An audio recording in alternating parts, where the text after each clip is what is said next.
me late el corazón. Tengo taquicardia, ay sí señor. Me late. Me late, el segmento de salud en el que nos dedicamos a cuidar nuestro corazón vuelve hasta nosotros con una temática sumamente interesante de la que muchas veces tampoco se habla demasiado, quizá por pudor, por falsa vergüenza, pero lo cierto es que es muy importante saber qué relación hay entre nuestra sexualidad y el funcionamiento del corazón. Llega y nos acompaña en esta edición la doctora cardióloga Sofía Nieva. Sofía, bienvenida, ¿cómo estamos? Bien, ¿y ustedes cómo están? Bien, tratando de saber de qué va y qué tan emparentadas están una cosa y la otra. Muchísimo, eso es interesante. Bueno, primero que nada, decirles a todas las personas que nos están escuchando que se animen a consultar porque es ahí donde empieza a evidenciarse el problema. Justamente el otro día me consultaba un paciente sobre la disfunción sexual que él tenía con su esposa estaba ahí y la señora intentó callar el tema y silenciarlo porque le dio muchísima vergüenza.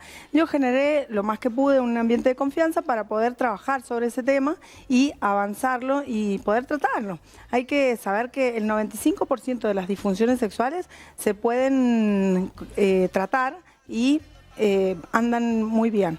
Así que eso es importante. En cuanto a las causas, dentro de las causas tenemos de distintos órganos y también aparatos. Puede ser por un problema en los órganos, desde los órganos de los sentidos. Se sabe que las relaciones sexuales y la función sexual empieza por los sentidos, después a través de los nervios periféricos viaja la información hasta las zonas de los genitales y a su vez incluyen ahí en todo el funcionamiento las arterias y las hormonas. Por lo tanto, esas son las partes que intervienen en un buen funcionamiento sexual.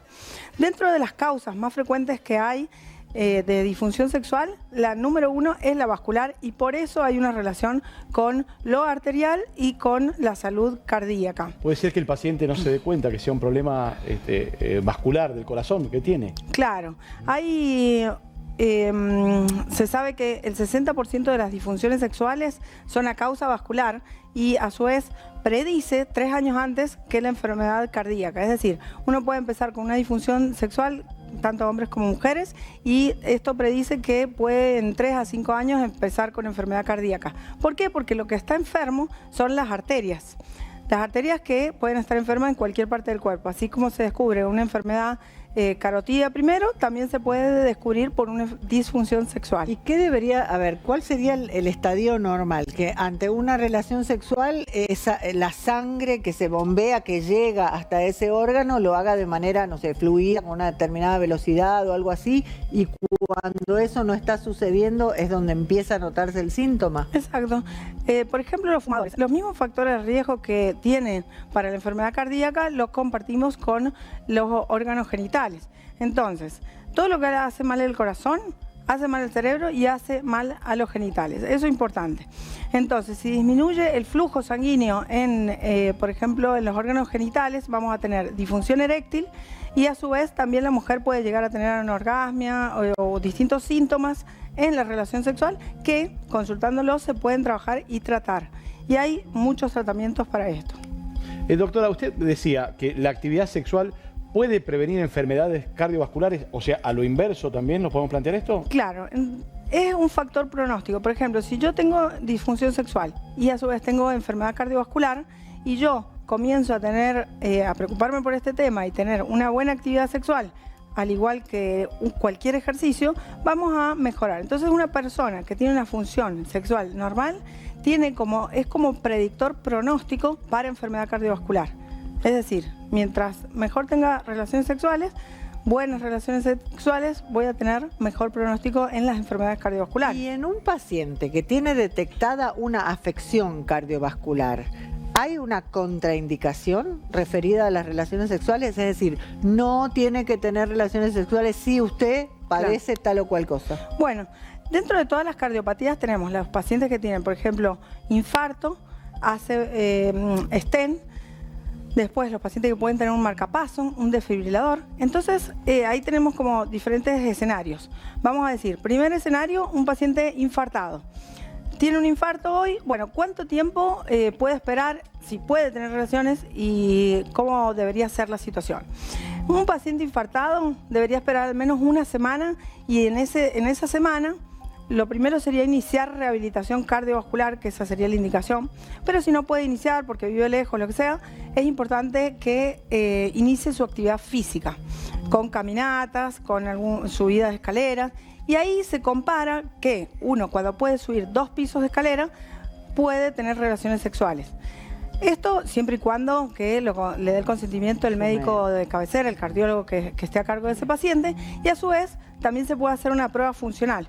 Que esto es interesante porque las pruebas funcionales te dan en METs.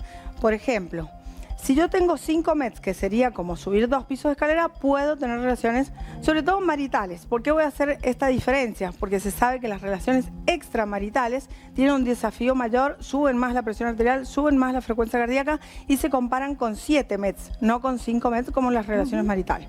Entonces, a la semana generalmente se le hace una ergometría o una prueba funcional y de ahí puede el paciente ya quedar liberado para tener relaciones. ¿Una ergometría es un electro con esfuerzo? Exacto, exactamente. Bueno, y nos decía, si tiene un stent colocado... Bueno, si tiene un stent y el infarto correrían casi paralelamente, serían igual. Más o menos el mismo Después, cuadro. con respecto al marcapaso y a un desfibrilador, esos pacientes pueden tener una vida sexual activa normal.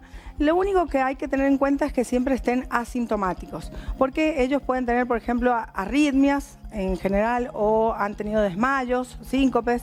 Y bueno, si están asintomáticos en el último mes y tienen el control del marcapaso o del desfibrilador, podrían tener cualquier persona que tenga esas condiciones relaciones sexuales sin ningún problema.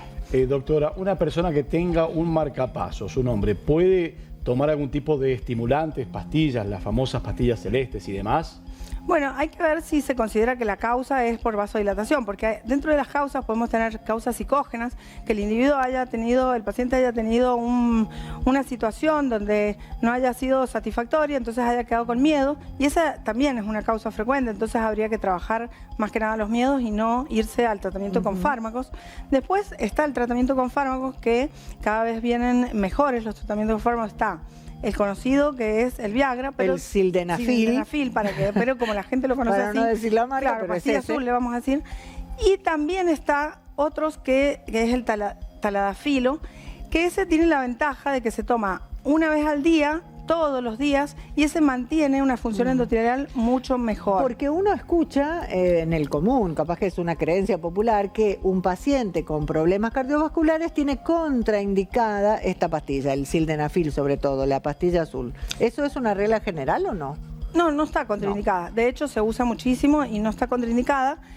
Lo único que está contraindicado es cuando el paciente toma mononitratos. ¿Cuáles son los mononitratos? Son vasodilatadores que junto con el sildenafil o el taladafilo pueden ocasionar que se baje mucho la presión y que el paciente realmente se desmaye. Bueno, ¿hay alguna consulta pendiente? No, la gente está consultando, Si no, más o menos eso es lo que decíamos, ¿no? ¿dónde la ubicamos, doctora? ¿Y dónde pueden, a través de las redes o de manera quizá privada, si alguien lo desea, hacer una consulta? Bueno, en Global Salud, que ahí estoy en el consultorio, y bueno, y si no, por las redes, DRA Sofía Nievas. Gracias y hasta la próxima. Gracias a ustedes. Gracias. Atención.